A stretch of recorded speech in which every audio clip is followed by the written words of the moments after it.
안녕하세요. 얼마 전 자유의 몸이 된 30대 여성이에요.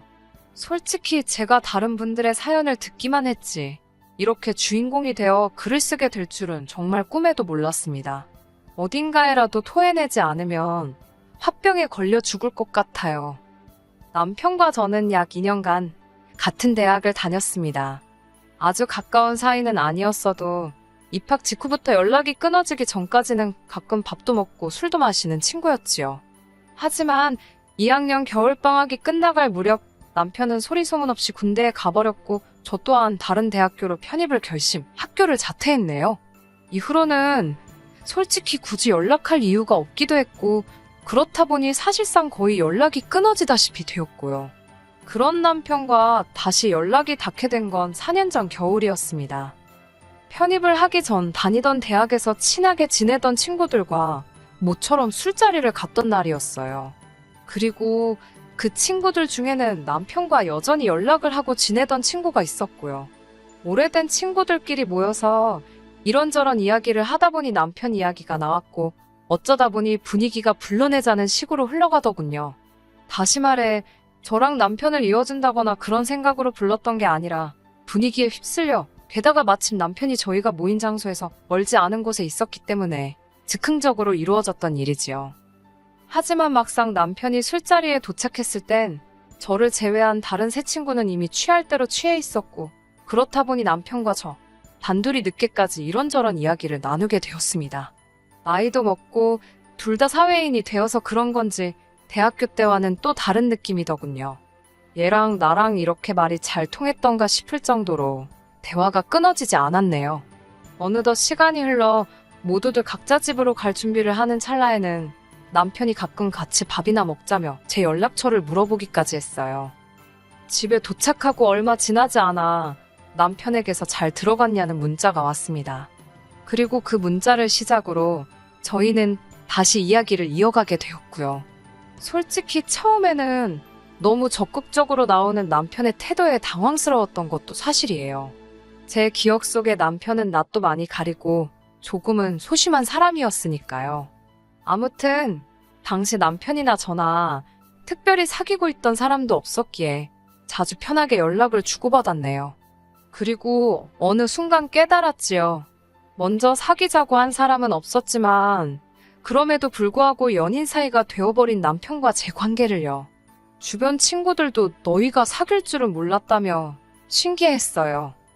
저희는 어느 다른 연인들처럼 가끔 사소한 말다툼 정도는 있었지만 그래도 큰 문제 없이 3년이란 시간을 함께 보냈습니다. 양쪽 부모님께서도 서로의 존재를 어느 정도는 인지하고 계셨고요. 그러다 작년 어머님께서 먼저 결혼 이야기를 꺼내셨습니다. 남자나 여자나 나이 먹고 결혼해서 좋을 거 없다며 어차피 할 결혼이면 빨리 올리라고 하셨다더군요. 솔직히 저도 나이가 30을 넘어가면서 약간의 조바심을 느끼기 시작했던 찰나라 어머님의 말씀이 부담스러운 동시에 감사하기도 했어요. 하지만 한편으로는 아쉬운 마음도 있었습니다. 남편이 먼저 알아서 프로포즈를 해줬다면 더 좋았을 텐데 남편은 그저 어머님의 말씀을 그대로 전했을 뿐이었거든요. 남편은 원래 숫기가 없는 사람이라는 걸 알고 있었기에 큰 의미를 두지 않으려고 했지만 서운한 마음이 드는 건 어쩔 수 없었네요. 아무튼 그렇게 결혼 이야기가 나오고선 크게 고민하지 않았던 게 사실입니다. 제 인생의 마지막 사랑이라고 생각했기에 무르르듯 자연스럽게 남편과 결혼했어요. 30이 넘은 나이에 새로운 사랑을 시작한다는 건 상상하지 못했었고요. 남편에게는 10살이나 어린 여동생이 있습니다. 어머님이 재혼을 하시면서 낳은 소위 배달은 여동생이었지요. 솔직히 드라마나 영화에선 배달은 형제자매 사이를 안 좋게 그려놓는 일이 흔하잖아요. 그래서 저도 남편에게 그런 여동생이 있다고 했을 때 티는 안 냈지만 놀랬던 게 사실이에요. 하지만 나이 차이가 많이 나고 성별도 달라서 그런지 두 사람의 사이는 꽤 좋은 편이었습니다. 신우도 남편을 잘 따랐고 남편도 그런 신우를 예뻐라 했고요. 저는 남동생이 있어서 남편과 신우의 사이를 완전히 이해할 수는 없었지만 그래도 여타 남매들에 비해 특별히 이상하단 생각은 하지 못했습니다. 그렇기에 결혼을 결심할 때 신우 때문에 고민 같은 건 전혀 없었고요. 하지만 이렇게 이혼까지 하고 돌이켜 생각해보니 제가 너무 안일했던 건가 싶고, 결혼 전부터 지금까지 저는 프로그램 개발자로 일하고 있고 남편은 중소기업을 다니고 있어요. 이혼한 마당에 남편을 포장할 이유는 없겠지요? 까놓고 말하자면 남편의 수입은 제 연봉의 절반밖에 안 되었습니다. 그런 남자 뭘 보고 결혼했냐고 물으시면 성품을 받습니다. 가족들이나 저에겐 자상하고 다정했으며 술, 담배도 안 하는 사람이다 보니 여자 문제 같은 것도 걱정 없겠다 싶었어요. 돈이야 제가 벌면 되니까요. 통상적인 남녀 역할에서 좀 벗어난 건 있어 보였겠지만 저에게 그 부분은 큰 문제가 되지 않았습니다. 하지만 결혼이 제 생각만으로 되는 건 아니잖아요. 친정 부모님께서는 많이 아쉬워하시고 서운해하셨습니다. 딸 가진 부모 마음이 원래 다 그렇듯이 돈 잘 버는 남자 만나서 딸이 고생 안 하고 살면 좋겠다 생각하시는 눈치였지요. 실제로 능력 있는 친정아버지 덕분에 어머니께서 부족함 없는 결혼 생활을 보내신 것도 있었고요. 반면에 시댁은 경제적으로 넉넉한 환경은 아닙니다. 게다가 먼저 결혼 이야기를 꺼내신 건 어머님이신데 정작 결혼 준비에 필요한 비용 이야기가 나오자 대본에 그런 건 니들이 알아서 하라셨어요. 남녀가 서로 좋아서 하는 결혼인데 부모들이 간섭하면 안 된다면서요. 그러면서도 예단 같은 건 어른들 체면이 있으니 니들 마음대로 생략하고 하면 안 된다는 소리도 하시던걸요. 솔직히 그런 말씀을 듣고 황당하지 않을 사람이 있을까요? 친정 어머니도 그 이야기를 들으시곤 가뜩이나 어려운 결혼하는 것 같아 속상해 죽겠는데 바라시는 것도 많다고 한마디 하시더라고요. 그러면서 그러면 대출 없이 집해와라. 그러면 혼수고 예단이고 차고 넘치게 해주시겠단 말씀까지 나왔지요. 솔직히 처음에는 그저 흔한 양가 어른들의 기싸움이라고 생각했습니다. 그러다 분위기가 점점 심상치 않게 돌아가는 걸 감지한 남편과 제가 반반 결혼을 하겠다, 예단은 생략하겠다며 합의점을 찾았네요. 물론 양쪽 어른들 모두 반반 결혼이라는 생각에 완전히 동의해 주시진 않으셨지만요.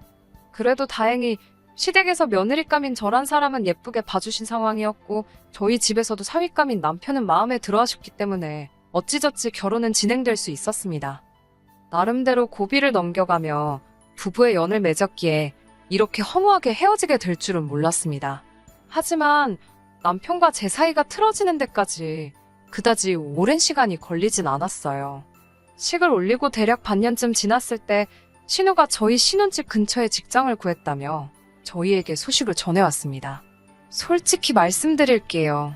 처음에 신우가 직장을 구했다는 말을 들었을 땐 가족으로서 기쁘기도 했지만 동시에 설마라는 생각이 들면서 여러 가지 복잡한 마음이었지요. 그도 그럴 것이 그동안 신우에 관해 들려온 이야기라곤 상의도 없이 대학을 관뒀다라던가 자존심 상한다고 아르바이트는 안 한다, 어머님 카드를 몰래 챙겨서 여행을 다녀왔다와 같은 한심하고 어이없는 내용들 뿐이었거든요. 그런 신우가 갑자기 일을 하겠다니 그것도 저희 동네까지 와서 말이지요.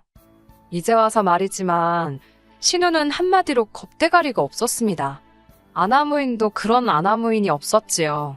세상 모든 막내딸이 그런 건 아니겠지만 시부모님도 그렇고 남편도 그렇고 신우가 하는 일은 죄다 오냐오냐를 해줘서 그런 건지 매사 실증도 잘 느끼고 지멋대로였어요. 그런 신우를 남편은 철부지의 말괄량이라며 포장하는 지경이었지만 솔직히 같이 사는 것도 아니고 시댁하고 저희 신혼집은 거리도 제법 있었으니 한마디로 별로 개의치 않았습니다.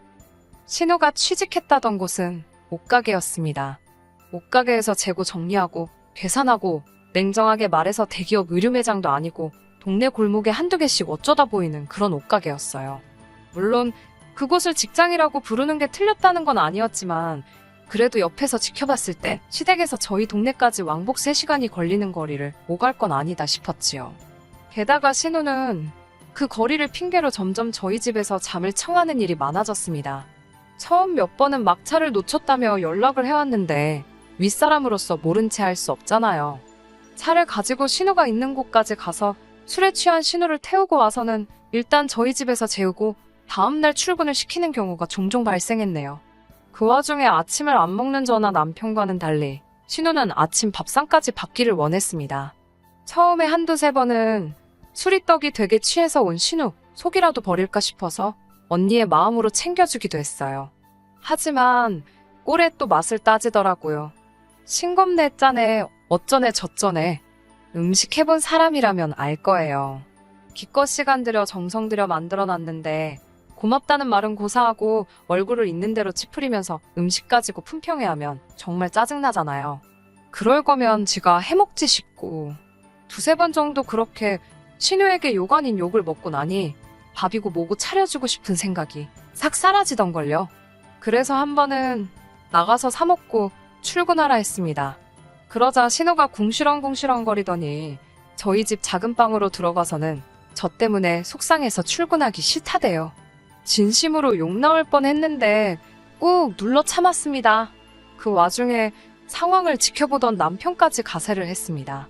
남편이 신우가 들어간 작은 방 앞에 서서는 다리를 동동 구르며 오빠라고 방문 한 번만 열어보라며 아주 애걸복걸을 하더라고요.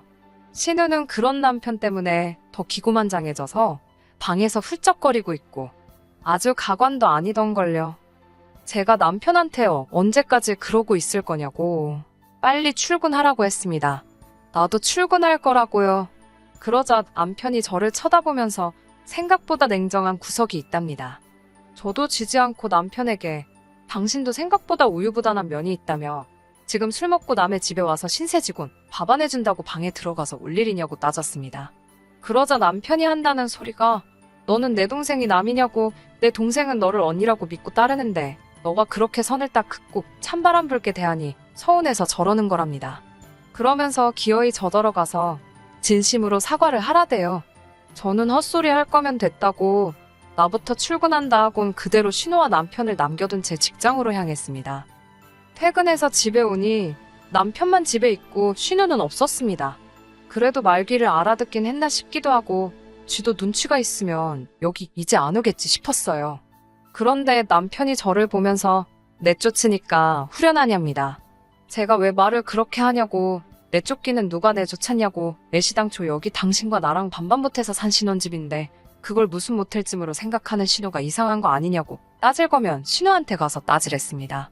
남편은 너 같으면 3시간 왕복으로 출퇴근하기가 쉽겠냐고 지도 잘하려고 하는데 몸이 안 따라주니까 그런 거 아니겠냐는데 제가 너무 열받아서 이건 뭐 싸움거리도 안 되는 걸로 시비를 걸어대니 화가 치솟더라고요.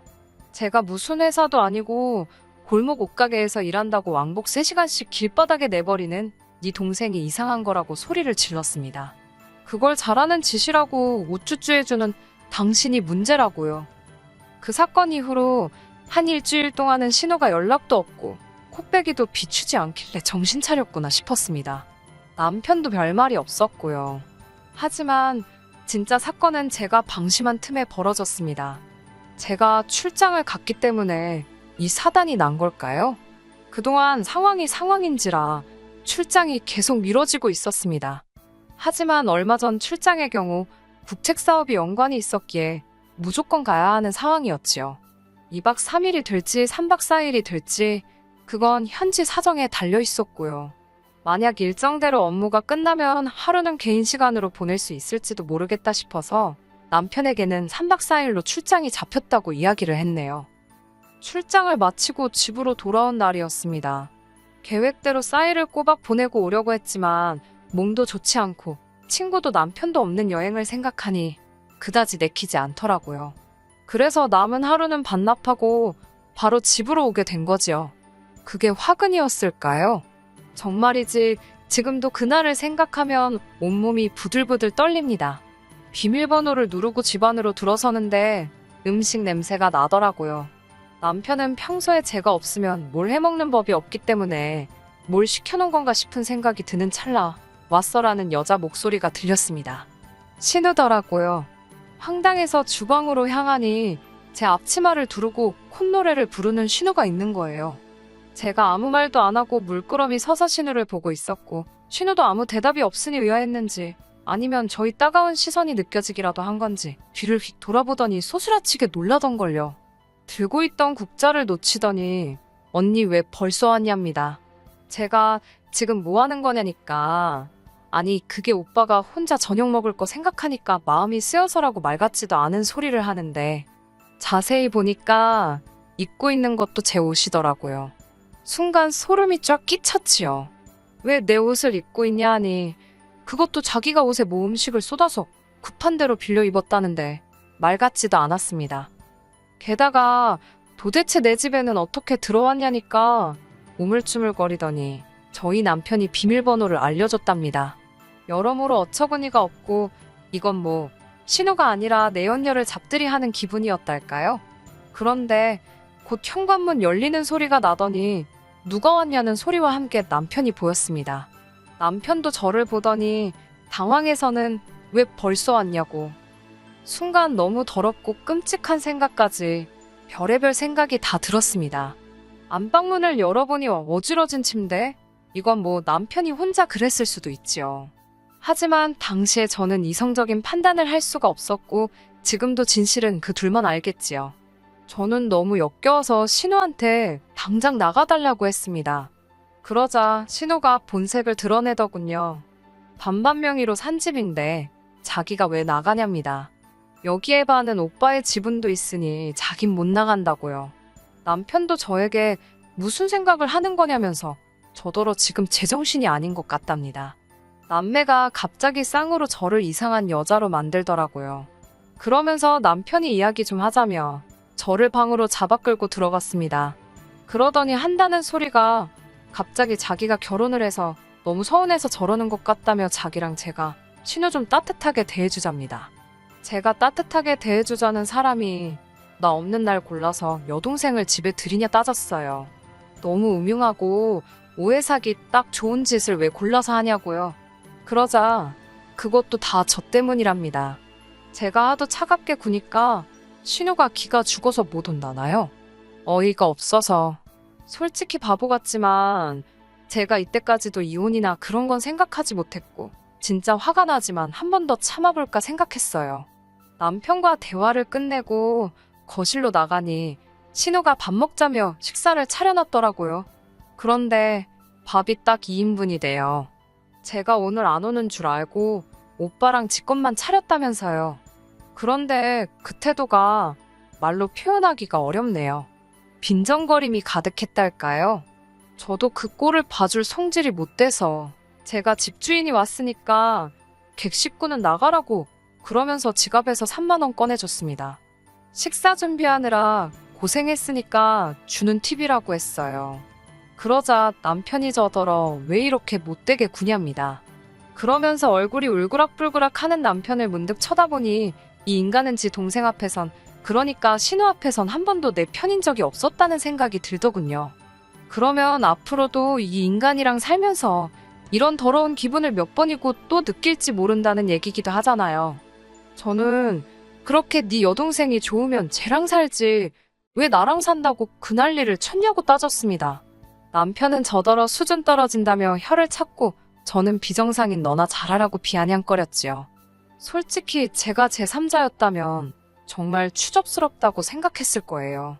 신우는 또 무슨 착한 척을 한답시고 이게 다 자기 때문이라며 자기만 사라지면 되는 거냐고 나오지도 않는 눈물을 무슨 마른 걸레 쥐어짜듯 짜내고 있고 진짜 이 꼴 저 꼴 다 보기 싫은 게 이런 기분이구나 싶더군요. 결국 제가 양쪽 부모님께 이 모든 상황을 알렸습니다. 친정 부모님 반응이야 당연히 미친 남매라고 상종도 하지 말자며 난리가 나셨어요. 하지만 의외의 반응은 시댁이었습니다. 어머님께서는 남매가 우애가 좋아서 그런 걸 제가 예민하게 받아들인다며 제 탓을 하셨습니다. 하지만 아버님의 반응은 예상 밖이었습니다. 아버님은 정말 크게 화를 내셨는데 그건 바로 장가까지 간 자식이 왜 자기 딸을 오라가라 하냐 이거였지요. 그래서 곰곰이 생각해보니까 신우아버지 입장에선 남편이 당신 친아들도 아니고 솔직히 충분히 찝찝할 만하잖아요. 그리고 알고 보니 신우가 정말 남자친구 하나 안 사귀고 내내 저희 남편하고만 붙어 지냈다더군요. 그 일로 아버님하고 남편 사이가 영 껄끄러웠던 모양이에요. 저야 가족 모임이 있다고 하면 그런가 보다 했지 그게 신우랑 쇼핑 다니고 영화 보고 그러는 거라곤 상상도 못했었고요. 결국 남편은 아버님한테 뒤지게 얻어맞았고 저희 친정아버지도 죽이네 살리네 하시는 걸 제가 간신히 말렸네요. 결국 남편과는 이혼했습니다. 정확히 말하자면 혼인신고도 하지 않은 상태에서 이혼을 했네요. 법적으론 깨끗하겠지만 주변 사람들이 제가 결혼했던 걸 다 아는데 법적으로 깨끗한 게 뭐 얼마나 의미가 있겠어요? 여담이지만 아이러니하게도 저에게 진심으로 미안하다 한 사람은 아버님뿐이 없었다는 것도 웃기는 일이네요. 집은 주인하고 잘 이야기해서 다른 사람을 구해서 전세를 넘겼고요. 반반 결혼이었지만 남편과는 5대5가 아닌 7대3으로 해서 3만 돌려줬습니다. 남편이 뭐하는 짓이냐고 난리가 났지만 제가 법적으로 한번 지저분하게 끌어보겠냐고 하니까 깨갱하더라고요. 3년 연애의 끝이 이렇게 되니 허탈하고 허무하기도 하고 전후 사정을 다 알게 된 동기들은 뭐 그런 놈이 다 있냐면서 역겹다고 난리였지요. 후기라고 하긴 뭐하지만 대부분의 동기들이 남편하고는 손절한다며 어쩐 이유에서인지 저에게 알려왔네요. 손절을 하든 말든 모르겠습니다. 그냥 기분이 좋지만은 않아요. 왜 어른들이 정상적인 가정에서 자란 사람을 만나라고 하는 건지 이번 일을 통해서 좀 알 것 같기도 하네요. 끝까지 들어주셔서 감사합니다. 오늘의 사연은 여기까지입니다. 구독과 좋아요, 알람 설정 부탁드리고 더 좋은 사연으로 다시 찾아뵙겠습니다. 감사합니다.